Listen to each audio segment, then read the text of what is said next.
What if one man could transform a small tribe into one of the most feared military forces in African history? A man who changed warfare forever, through strategy, discipline, and pure dominance. This is the story of Shaka Zulu, the warrior who built an empire and shook an entire region.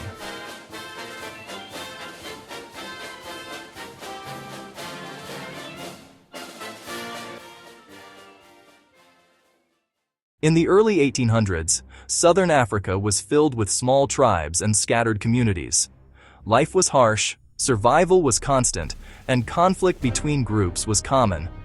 But no one could have predicted that a single individual would rise and change everything. Shaka was not born into power. In fact, his early life was marked by rejection and hardship. He was the son of a Zulu chief, but due to the circumstances of his birth, he and his mother were cast out from their homeland. They lived in exile, moving from place to place, struggling to survive. But this hardship shaped Shaka. It built something inside him, something fierce. As he grew older, Shaka joined the army of a powerful leader named Dingiswayo. This was where everything changed. In the army, Shaka proved himself quickly.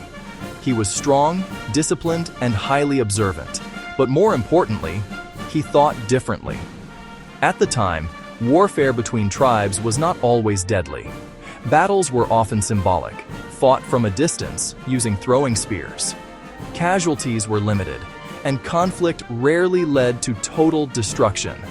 But Shaka saw weakness in this approach. He believed war should be decisive. He began to develop new strategies, new weapons, and a completely new way of fighting. Shaka introduced a shorter stabbing spear known as the Ikalwa. Unlike traditional throwing spears, this weapon was designed for close combat, forcing warriors to engage face-to-face. He also removed the use of sandals for his soldiers, training them to run barefoot over long distances. This increased their speed, endurance, and toughness. But his greatest innovation was strategy. Shaka created a battle formation known as the Horns of the Buffalo. The center, known as the chest, would engage the enemy directly. The horns, fast-moving units, would circle around and attack from the sides. And the loins, held in reserve, would reinforce or finish the attack. This strategy was deadly. It allowed Shaka's army to surround and crush opponents with precision. Under his leadership, the Zulu army became highly organized. Discipline was strict, training was intense, loyalty was absolute. Warriors lived under military systems that demanded obedience and strength. And it worked. Shaka began to conquer neighboring tribes, one after another. Some were defeated and absorbed into his army. Others fled, creating a chain reaction of migrations and conflicts across southern Africa.